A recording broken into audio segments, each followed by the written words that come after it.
So during the previous class, we have an introduction showing you the memory structure, okay, and the communication between the CPU memory controller, okay, in terms of getting the actual addresses of memory, right? Today we will look at the OS part of this. In particular, our focus is in memory management, and let's talk about the MMU, which is the memory management unit, okay? As you know, memory is needed for processes. Basically, when you write a program, memory will be allocated to it at different times or different phases of the execution of that program. In fact, some memory is allocated much earlier before that at compilation time. And we need to recall that a process has various segments. If you remember, we have one segment for the data, right? One segment for the stack, the most important ones, and one segment for the heap, right? So these are the three main segments, let us say, for a particular process. So initially at compile time, you might have some variables already been defined, constants, okay, that you have in your system, I mean in your program, and for that memory can be allocated to it at earlier stages. Also, we can have at load time, okay, we might have some kind of code, okay, that you had in there, but however, it's not loaded yet, okay, it will be loaded later on during the phase of what? The loading phase of the modules that you are using in your program, okay? As well as during execution time, you might be maybe dynamically allocating memory for your program, and for that, memory has to be allocated for your process. So various phases in which memory is needed for a process. When we talk about memory here, we need to differentiate between two main things. First is the logical address space, and secondly, the physical address. We have talked to them, about them in a different way during the review. But we have been saying that we have some kind of a physical address for which the actual physical address is determined by the memory controller, okay? Now we talk in some other dimension, okay, in which we have a process that is allocated an address space, okay, and the virtual address space of a process is basically a linear address, starting from 0 up to a certain maximum limit for that process. That's a virtual address space of a particular process. Linear addressing 0 up to a particular limit, okay? Virtual address space. Out of that virtual address, linear virtual address space, or linear logical address space, the memory management techniques might have an intermediate representation before physical address representation. And then we have the actual physical representation that is communicated with the memory controller to fetch the data or maybe to store data there in memory, okay? So logical address, this one is generated by the CPU, also referred to as the virtual address with an intermediate representation that we're going to look at in a while. In fact, using paging and segmentation, or both of them together. The physical address, this is seen by the memory unit. So in the compilation time, okay, these two, they could, correspond to similar addressing. However, if we're talking about dynamic memory allocation, things will be different. So what is the memory management unit? The hardware, that's most of the time, is what? It's a circuitry that is integrated into the processor itself. However, some implementation of certain architectures might be separated, not integrated with the processor itself. So it's a hardware. And what is the main use of this hardware? Basically to manage memory. And in a while, we'll see how that is done. What it does mainly is the translation of memory addresses. Translation of memory addresses. So a processor with MMU provides virtual memory. Virtual memory has an on-chip cache for translation. So translation is the main thing that is done by what? The MMU. Of course, each translation will be a mapping from virtual logical address to a physical address. And I think you have gone through something like this. The time you were introduced to TLB, okay, in organization, right? Page, and then getting the frame, right? Have you done that? Organization? No? Never mind. It's okay. We're going to look at that. So when we have the memory known earlier, okay, the kind of allocating actual memory for non-logical addresses can be done. This is for well-known segment for a process, okay? This can be done by a relocation register.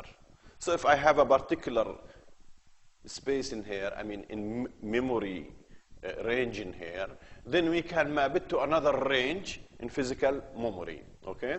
The range known by the CPU here starts, as we said, 0 to a particular limit, right? So 0 will be mapped to a particular address in here, which is known and saved in the relocation register. And the following addresses here after 0, 1 will be mapped to this relocation register value plus 1. And if I have here address K, for example, will be mapped to address K plus the address starting, the address that maps 0, right, which is in the relocation register. So what we do in terms of mapping using the relocation register is very simple. Basically, what you have here in terms of logical address, add to it the value of the relocation register, and then you get the actual physical address for it. But of course, there is additional checking that we'll see in a while for that. So this is, the next 2 or 3 slides, maybe, they're talking a little bit more about loading and the dynamic memory allocated to a process.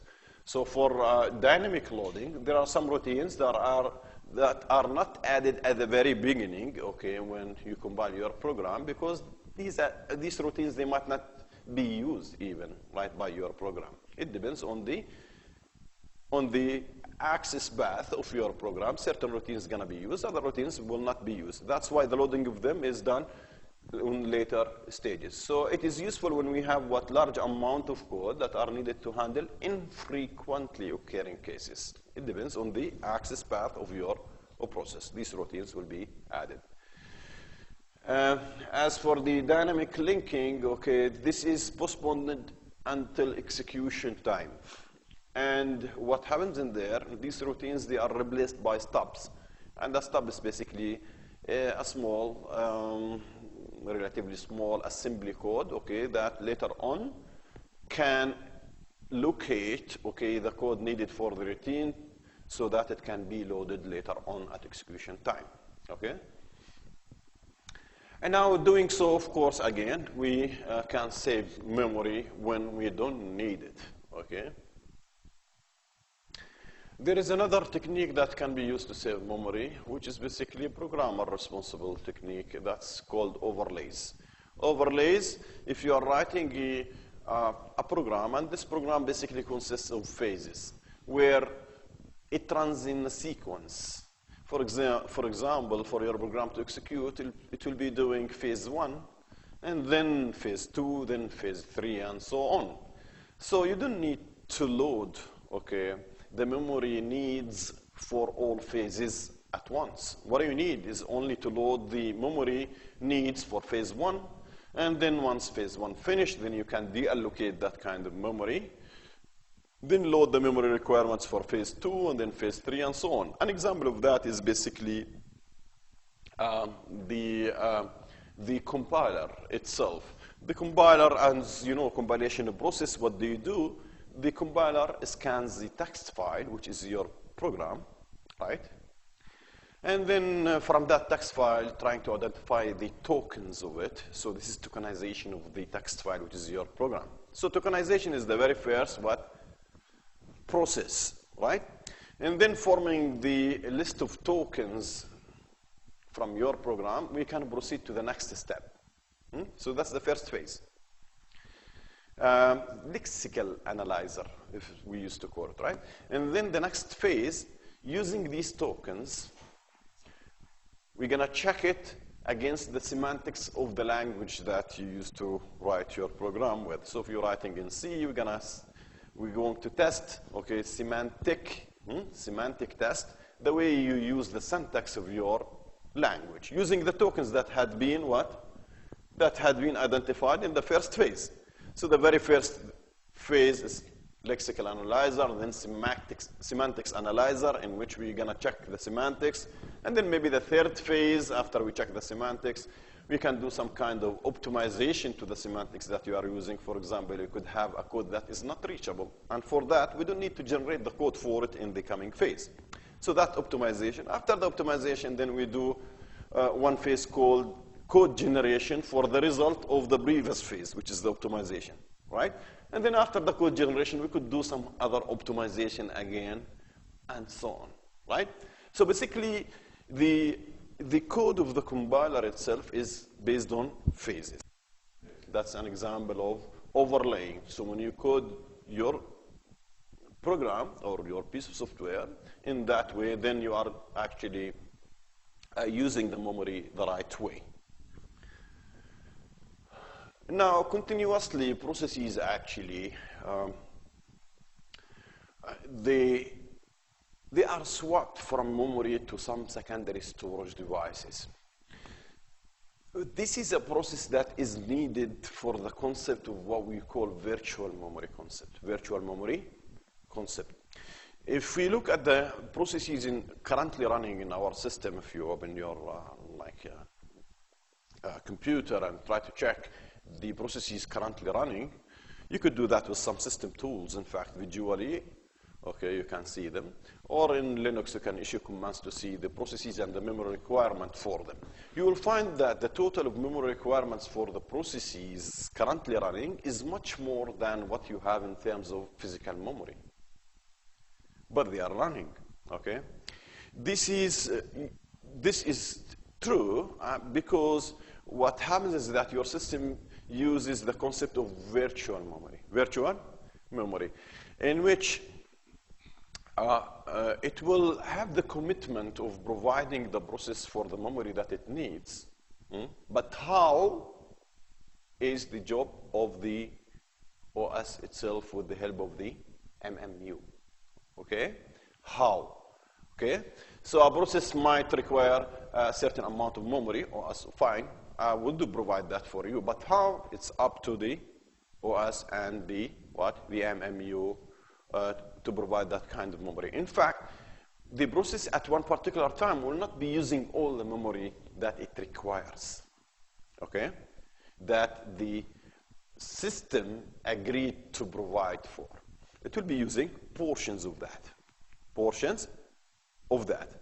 And the rest are not used. So on demand, whenever the process needs more memory, okay, it will be allocated that. We'll talk about it in a while.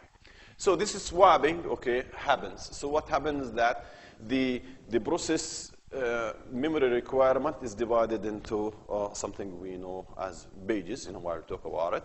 And these, okay, an image of these pages are stored on a secondary storage device. And then the process will be using only limited number of pages in memory. Okay? We will talk about it in a while. So the process involves swapping in and swapping out of memory and in memory, based on the process needs. So if a process currently is referencing a page or a memory segment that is not currently in physical memory, then it is swapped in from where? The image of it on the secondary storage device, because we already have an image of the memory requirement for that process secondary storage device. And sometimes we swap out, for example, if a particular segment or a particular page of a process was allocated in physical memory, but the process is not referring to it, okay, then that page might be swapped out. And we will see when we need to do something like this in a while. So allocation of memory can be for two types of, we can classify it as two, okay? One is contiguous memory allocation, where the memory needed has to be next to each other, contiguous, okay? Memory requirement must be next to each other, contiguous, okay? And sometimes we have it, the spreaded here and there, scattered memory, okay? So first, the contiguous memory. Contiguous memory, basically, we have to give one single partition, okay, for the memory that is needed for that process. And that can be done by using the relocation register plus the limit register. So if we have a particular memory requirement of a process where it has the linear addressing 0 up to a limit, so the size of it is limit, up to limit minus 1 actually, right? So the size of the memory requirement is limit. Then the mapping could be done like this. Find a hole in memory. A hole is basically an empty partition in memory, okay, that you can fit in the memory requirement by this process. And what's the size of this memory requirement? Limit. The size is limit. Then the CPU will be referencing addresses. And the CPU, when it references addresses, it uses what? Logical addressing, let us say, right? So it will use the logical addressing starting from 0 up to the limit, So any memory reference of the CPU should be less than the limit, should not exceed the size of it, isn't it? So that is saved in the limit register because it's 0 up to limit minus 1. And then if this is true, then that memory referencing is correct. And to find the corresponding physical address for it, what we need to do is to add what? The relocation register. But if it's not, if it's exceeding this, then, or exceeding or equal to limit, because it shouldn't be equal to limit, then in that case, it is incorrect referencing of memory. And for that, the process will be what? Trapped. Will be trapped. Now, the way the memory is allocated, so we have memory, portions of it used by processes, other portions are not used, unused memory, okay?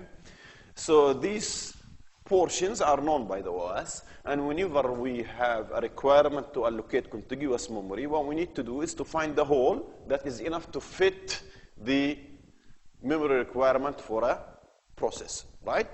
Now, which hole that is the best to use? Well, maybe I'm wrong to say the best, but which hole will be selected, okay, to use to fit, okay, the memory requirement of a process? That can be done by various algorithms, okay? These are 3, but there are more, okay? One way is to use first fit, okay? So we scan through the OS will scan through the free partitions in memory, okay, starting from where it stopped last time scanning, okay, and then we'll scan forward and forward. Then whenever it reaches a hole, which is a free partition in memory, that is enough to fit the process, it will use that hole to fit the process, right?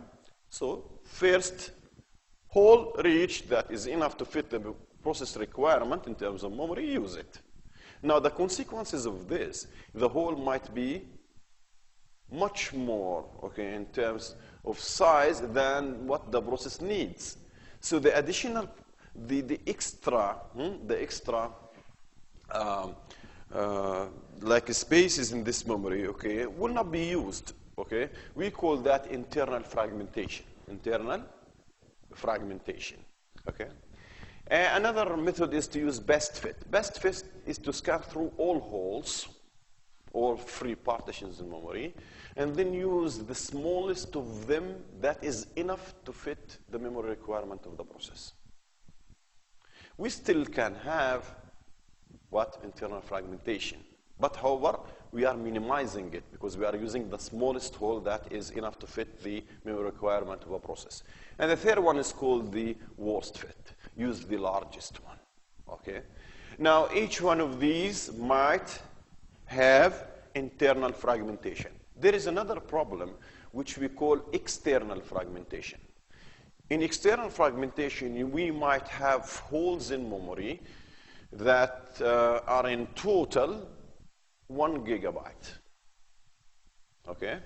However, none of them is more than 2 megabyte. And if I have a process that requires a 3 megabyte, then I can't find any hole to fit it. However, in total, I have much more memory than what is needed by a process. So that's a problem of external fragmentation. When in total we have more memory than what we need, but none of the holes is enough to fit in the memory requirements for a particular process, external fragmentation. A solution can be used for external fragmentation, which we call compaction. Compaction involves shuffling of memory so that we can have what? Bigger holes, okay? The same concept can be applied, of course, for the secondary storage devices as well. Okay, so for non-contiguous memory, a process will need memory requirements, but however, it doesn't matter that this memory requirement is scattered here and there in memory. Okay? And we've been using many dynamic lists, for example. Memory is scattered here and there for the nodes in a list. However, when we use an array, memory should be next to each other, contiguous memory. That's why we are not encouraged to use what? Arrays if we are talking about lengthy arrays, okay? Big sizes of arrays, because there is always a limit, okay, for the maximum size of array that you can use. So the solution to this is to allocate memory in a scattered way and link this memory together. Link it together. But the way we're going to link it is a little bit different. We're going to use two concepts called paging and segmentation. So what's paging? Paging is dividing, okay, logically dividing, of course, the memory into fixed chunks, or blocks of fixed sizes. Blocks of fixed sizes. We call these blocks frames. We call them frames. So if I choose to have the frame size 4K, then I will divide the memory, logically, okay, into 4K blocks. So it depends on the size of memory. I will have a certain number of these blocks, a certain number of frames. Now, if I do that for the physical memory, so frame refers to the block of physical memory. Then if I do that for physical memory, I will do similar thing for the logical address space of any process. I will divide it again into blocks of the same size. Of the same size. But I will refer to them as pages. I will refer to them as pages. So the same blocks, same size, we refer to them as pages in the logical address space, and in terms of physical memory, we refer to them as frames. Okay? So if a process requires a certain amount of memory, then what I need to do is to put it in blocks. So I need to find how many blocks, okay? So that's, the problem becomes like this, right? If a process required a certain amount of memory, then I have to rewrite that in terms of blocks. Rephrase it in terms of blocks. These blocks are pages. So I would say how many pages, okay, that make how many pages, okay? Then the problem becomes find number of frames that are equal to this number of pages, okay? So now the problem is much easier. Rather than having one contiguous, okay, space of memory, I can have different chunks of, and that will be good for the process because it's not requiring it to be contiguous, right? So the problem here is to find number of frames equivalent to the number of pages needed by a process. Of course, we can have, various sizes of these processes, and some systems even, they allow you to have variant, okay, different frame sizes. So the good thing about this, okay, let's talk about the good thing about it first. You will not have external fragmentation. Will you have external fragmentation?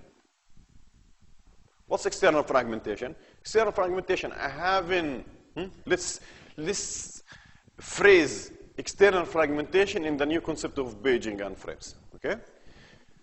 If I have external fragmentation, it means I can say I have in total number of frames that is more than the number of pages needed by a process, but I cannot allocate frames to pages. Is that true? No. If you have more frames than pages, then you should be able to allocate pages to frames. So no external fragmentation, right? No external fragmentation at all. But I might have internal fragmentation. I might have internal fragmentation. For example, if the process memory requirement does not divide the size of the page, does not divide the size of a page with a remainder of 0, there will be the last page will not be filled. The last page will not be filled, right? Let's just have a very simple thing, okay? Let us say that we have a memory requirement of 32 kilobyte and 32 kilobyte and 4 bytes. That's the memory requirement. 32 kilobyte and 4 bytes. And let's assume that the base size is 4. The base size is 4. Okay, 32 kilobytes. Okay, and the base size is 4 kilobyte. Then how many pages?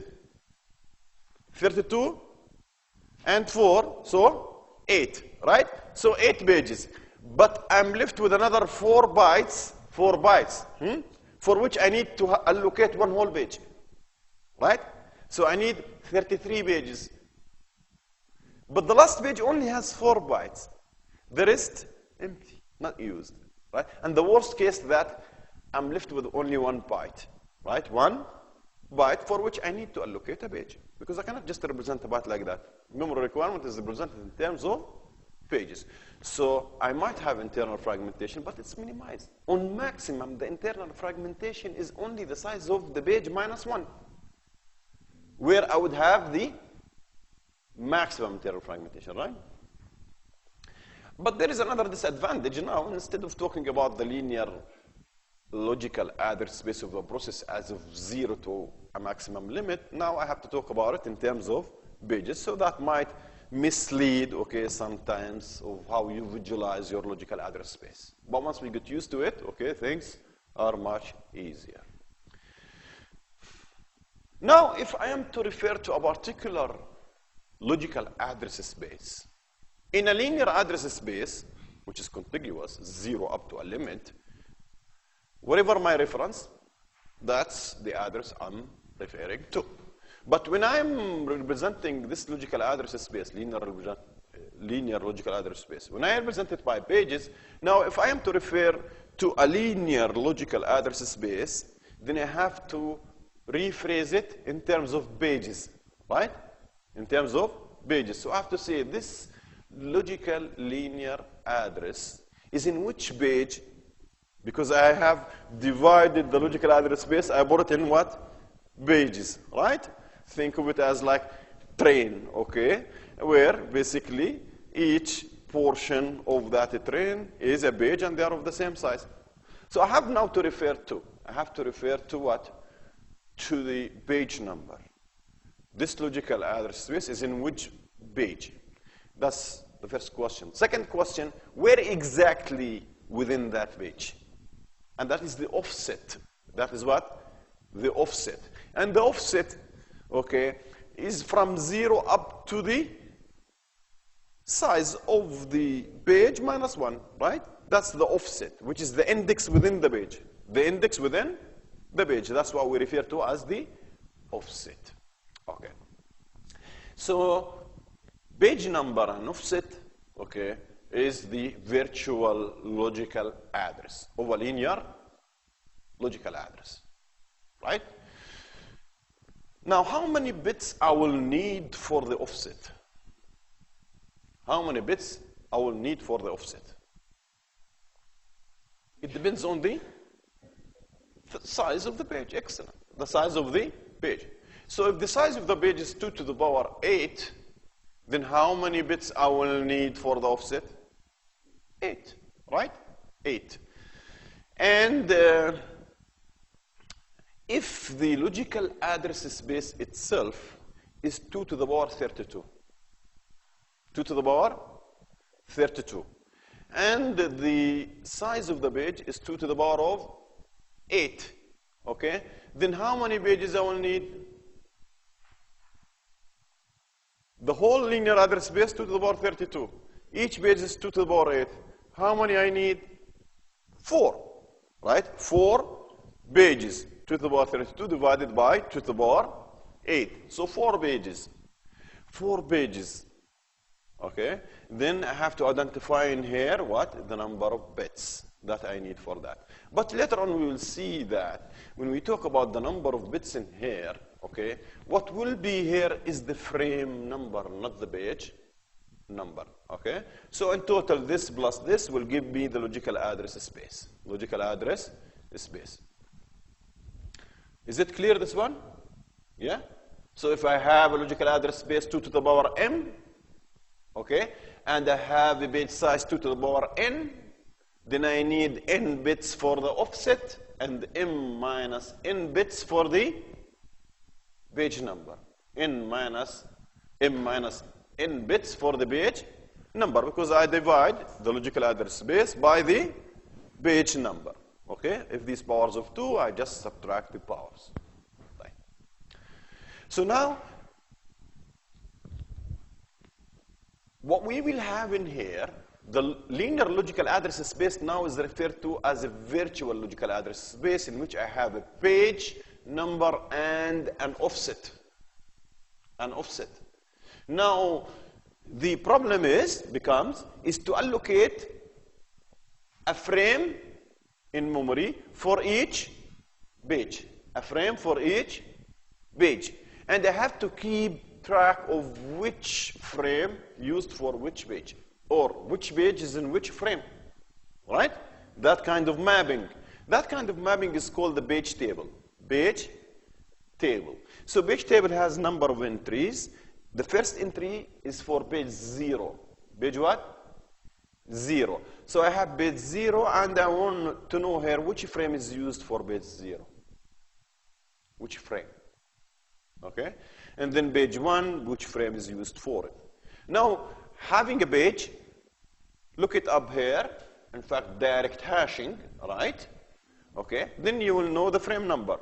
So a page with an address that is identified by a page and offset, okay, will be mapped to a physical address that is identified by a frame number and the same offset. The same offset. For example, I might have like these pages, okay, 0 to 3, 4 pages used by a particular process. Then the page table will be like this. 4 entries, okay. These are the description of the page table, 0, 1, 2, 3. And what I have in here is 1 to 7, okay. Page 0 is in frame 1, page 1 is in frame 4, page 2 is in frame 3, and page 3 is in frame 7. If you look at the memory here, the physical memory, you will find that it matches what's in the page table. Okay? So the page table is a mapping. Okay? Mapping of page to frame. Page to frame. So what's in the page table is a frame number. Frame number. Okay. Now, let's assume that the page consists of 4 bytes, okay, where we assume here the character is represented by 1 byte, let us say. Okay? Assumption. So I have the first page of this process having the letters A to D. A to D. Okay? And then the other page, the next page, which is page 1, this is page 0, this is page 1. Page 1 has the letters E to H. Page 2 has the letters I to L, and page 3 has the letters M to P. 4 pages. Page 0, 1, 2, 3. Now, if you look at the numbering at the leftmost, 0, 1, 2, 3, 4, 5, 6, up to 15. This is the linear logical address space, right? For starting from 0 up to a particular limit. So I have 16, the size, correct? Let's assume that, of course, since we identified that the page size is 4, means the frame size is 4 as well.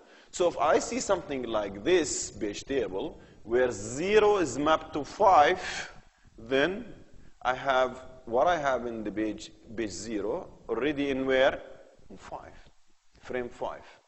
Now, if we assume that the physical memory now had been partitioned the same way, okay, using a frame size of 4, then from 0 to 3, 0, 1, 2, 3, that's the first frame. And then 4 to 7, and then 8 to 11, 12 to 15, and so, okay?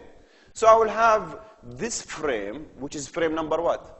This is 0, 1, 2, 3, 4, 5. So this is frame 5, okay, which starts at address 20, right? Frame 5 starts at address 20, and it has the information of the page that is A, B, C, D, okay? So now if I want to, like, I could ask questions like this, okay, logical address 0 is in where? Base 0, offset 0. Because it's the very first one, offset 0 within this page. While E is in page 1, offset 0, okay? And G is in page 1, offset 2. Excellent. So that's basically how you can calculate things related to that using this diagram. So we have a free frame list, okay, maintained by the system. And whenever a process has certain requirements of number of pages, then these pages are allocated frames by referring to the free frame list, okay, in order. So base 0 will be allocated, frame 14 will be allocated to base 0, so 14, base 0. And then looking at the free frame list, I have the next available frame is 13, and that will be used to host page 1, and so on, right? Of course, using this principle, okay, we can share pages, okay? For example, if I am running 2 copies of a program, okay, which has particular code, say an editor, okay? The editor assumes that it needs 3 pages, plus 1 more page for the file that it is working on, okay, for the file that it is working on. Now, running 2 copies of this editor, okay, then I need 4 pages for each. If I run 3 copies, I need, again, 4 pages for each. In total, I need 12 pages. 12 pages. But if we look at the very first 3 pages for each editor, they are the same. They have the same content. Same content. Because I'm running the same program, multiple copies of it. They differ only on the data that they work on. So what I can do in terms of allocating frames, if I allocate frame 3, 4, and 6 for page 0, 1, and 2 of process 1, then this corresponds to the shared pages, right? Then I can do the same for process 2 and process 3, because it's the same information, okay? Same content of these pages, okay?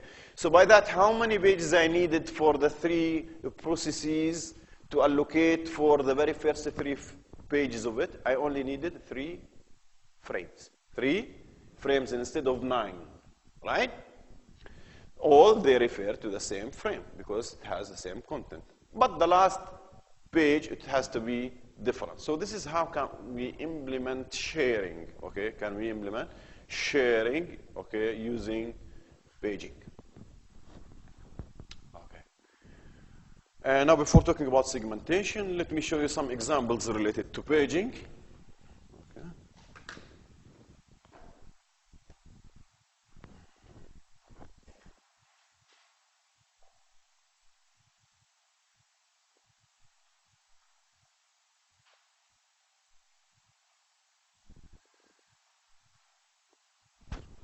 So this table is nice to have, okay? Directly, you can reflect powers of 2, okay, to certain memory requirements, okay? This usually is given to you in any question, okay, in exam or a quiz for your reference. Now let's look at the first question. So I've selected number of questions, and most likely this covers the possible questions on memory management to make things much, let us say, much more straightforward. Consider a system with a frame size of 4 kilobyte. Okay? Frame size, 4 kilobyte. If a process B has logical address space of this, so this is the size of the logical address space of a process. Okay? Answer the following questions. A, how many pages are needed to represent this process? I have the logical, the size of the logical address space, right? And I will put it in chunks or in blocks of pages. If I know the frame, the page is the same size as the frame, right? So what I need to do is to divide, okay, divide this size of the logical address space by the page size or frame size, okay? But I have always to take what? The ceiling function. Because if you have any remainder, that remainder needs what? Yeah, and because of one more thing that we always, okay, that we also don't forget that we're starting the numbering of pages, okay, or frames from what? From 0 as well, right? Okay. So any remainder, it means an additional page. So I take the ceiling function. So I have these, okay, this number, this is what I get in here, ceiling function of it, 49 is what? 49 is the number of frames or pages, okay? And these are numbered 0 to 48. Easy? Should be. Now, what is the amount of internal fragmentation? Internal fragmentation is the leftover space in the last page, right? So what I need to do is to find out how many bits are in the last page. How many bits in the last page? Which is the remainder, right? So I do this. 200, 200, okay, mod 496, okay? That will give me how many bits in the last page. This is the used. And this is the size of the page. So the size of the page minus the used will give me the empty ones, okay? And that is the internal fragmentation. Clear? Fine. Assume that page K of this process is assigned to frame K plus 1000. So if I have page 4, then the frame 4 it will be 1004. Okay? That's the rule. Find the virtual, then the physical address, okay, for each of the following logical addresses. So you are given a linear logical address. You're supposed to write it in terms of page and offset, and then frame and offset.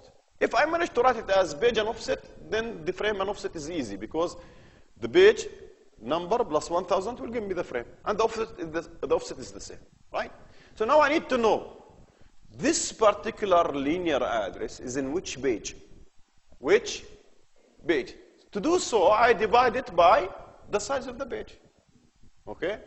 But I take what?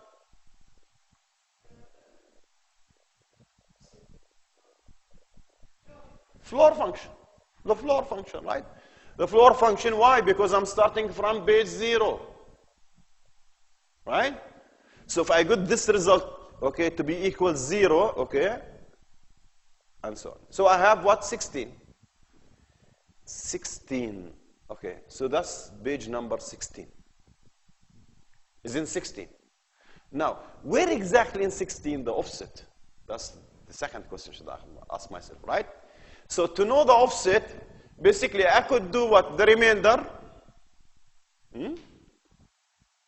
right? The remainder, if this remainder is 0, then what should I say the offset? If the remainder is 0, then this number is the last byte of the last page. Correct? Are you with me? If the remainder of 66690 divided by the page size is 0, it means the last page is filled up, which means This is the last address, which is the last byte in the last page. And the index of the last byte in the last page is what? Is the base size minus 1. Base size minus 1. So this is one special case that you have to deal with it. Other than that, I just take the remainder, okay, the remainder 6690, remainder the size of the page. That will give me what? Assume the remainder is 1. It means this is 1 byte in the last page, right? So basically, the index of it is what? 0. Huh? So minus 1. Minus 1. So you take these two. Okay? Either you take it that way, the rule. Okay? If the remainder is 0, then the offset is the base size minus 1. And if the remainder is anything else, then basically the offset is that number minus 1. Because our indexing starts from what? 0. Or you take it this way. I wrote a general rule for that.